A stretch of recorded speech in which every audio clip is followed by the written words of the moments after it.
Dunia sedang diambang resiko perlombaan senjata yang mengerikan. Demikian ujar seorang duta besar Amerika Serikat, Dubes AS. Ia menuding langsung kepada Beijing yang ia sebut kemungkinan akan segera mendapatkan nuklir eksotis guna menyerang Amerika Serikat. Nuklir eksotis tersebut antara lain drone bawah tanah dan rudal bertenaga nuklir. Dubes Amerika Serikat untuk konferensi pelucutan senjata di Jenewa, Robert Wood, China dengan serius memperhatikan perkembangan sistem senjata nuklir canggih yang dapat mengganggu stabilitas strategi global. Wood juga mengatakan gambar-gambar satelit menunjukkan China membangun 119 silo baru di barat laut China, mirip dengan yang saat ini ada di China dan menjadi kekhawatiran besar. China sedang mencari cara meningkatkan taruhan dengan meningkatkan persenjataan nuklir mereka dengan teknologi mutakhir sehingga senjata mereka dapat mengenai Amerika Serikat.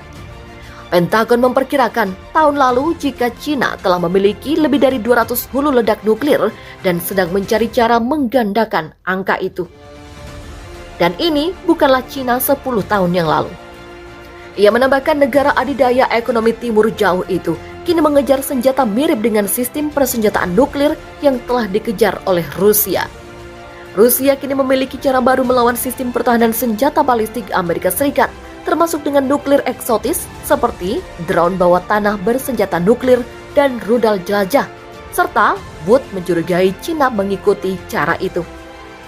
Diluncurkan dari Laut Barents atau perairan di Arktik lain, drone kiamat milik Rusia dapat menyeberangi Atlantik Utara secara otomatis. Dalam zona detonasi di luar pantai timur Amerika Serikat, hulu ledak dapat memicu gelombang tsunami beberapa lusin meter tingginya. Belum lagi dengan kerusakan yang disebabkan oleh ledakan nuklir itu sendiri. Rusia berencana meluncurkan 16 drone Poseidon dalam operasi peperangan dengan Armada Utara. 2 kapal selam khusus dipakai untuk membawa senjata-senjata itu, Belgorod dan Khabarovsk, yang sama-sama dibangun di pelabuhan Seumas di Severodvinsk. Masalahnya adalah sementara Rusia dan Amerika Serikat memiliki kerangka kerja untuk mengurusi masalah itu, poin kontak ini tidak ada dengan China. Komentar Wood adalah bagian dari dorongan lebih besar oleh Amerika Serikat untuk menarik China dalam pembicaraan strategis. Ia mengeluhkan kurangnya transparansi dari Beijing dan kekurangan komunikasi antara Amerika Serikat dan China bersamaan dengan antara Amerika Serikat dan Rusia serta dulunya Uni Soviet selama berpuluh-puluh tahun. Sampai China duduk dengan Amerika Serikat berdua saja, resiko perlombaan senjata akan terus meningkat dan tidak akan menguntungkan siapapun. Sementara Rusia juga telah mengatakan perkembangan senjata itu ditujukan untuk menahan pertahanan Amerika Serikat terhadap rudal balistik. Moskow juga sudah menyuarakan kekhawatiran bahwa pertahanan itu dapat mengalahkan perlawanan pasukan nuklir strategis mereka. Meskipun Washington bersikeras bahwa sistem pertahanan mereka dirancang hanya melindungi Amerika Serikat dan rudal Korea Utara, bukan China ataupun Rusia. Sementara itu jadi musuh bebuyutan China, Amerika sudah lampaui zaman dengan lakukan spionase menggunakan drone supersonik rahasia pada tahun 1960-an. Sementara kita cenderung menganggap drone sebagai perangkat modern di medan perang, namun kenyataannya, Departemen Pertahanan Amerika telah lama tertarik dengan benda yang satu ini.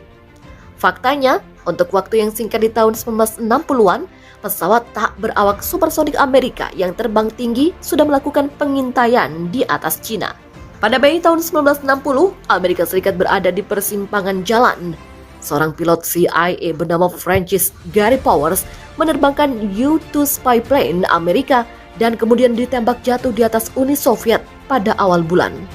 Insiden internasional berikutnya membuat dunia selangkah lebih dekat menuju Armageddon nuklir, dan Presiden Dwight Eisenhower membuat keputusan untuk menghentikan semua penerbangan berawak ke wilayah udara Soviet.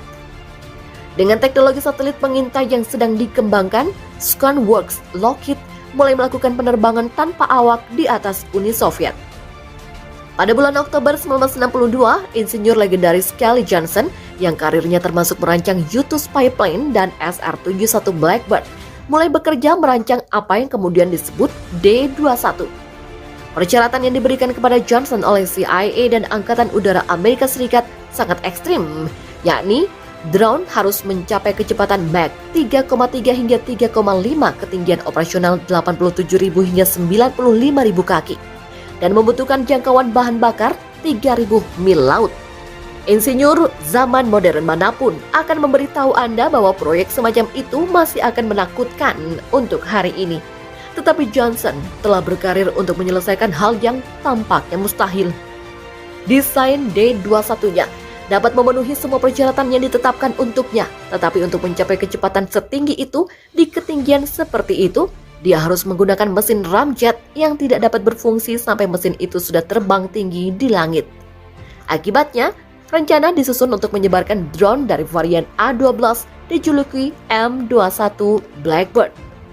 Dengan leher sayap lebih dari 19 kaki dan panjang hampir 43 kaki, D-21 terlihat sangat mirip dengan seseorang yang baru saja memotong ujung salah satu sayap A-12, menjadikan M21 sebagai pilihan estetika yang serasi. D-21 membawa satu kamera beresolusi tinggi yang akan mengambil foto melalui jalur penerbangan yang telah diprogram sebelumnya. Itu kemudian akan mengeluarkan tabung film yang akan melayang turun melalui parasut dan mengapung di air. Rencananya adalah untuk menangkap tabung-tabung ini di udara dengan kapal-kapal angkatan laut diposisikan untuk mengambilnya dari air sebagai cadangan. Drone itu sendiri kemudian akan menghancurkan diri sendiri agar tidak dapat ditangkap dan direkayasa ulang. Terlepas dari semua kegagalan yang pernah terjadi di Cina, program D-21 sudah melampaui zamannya.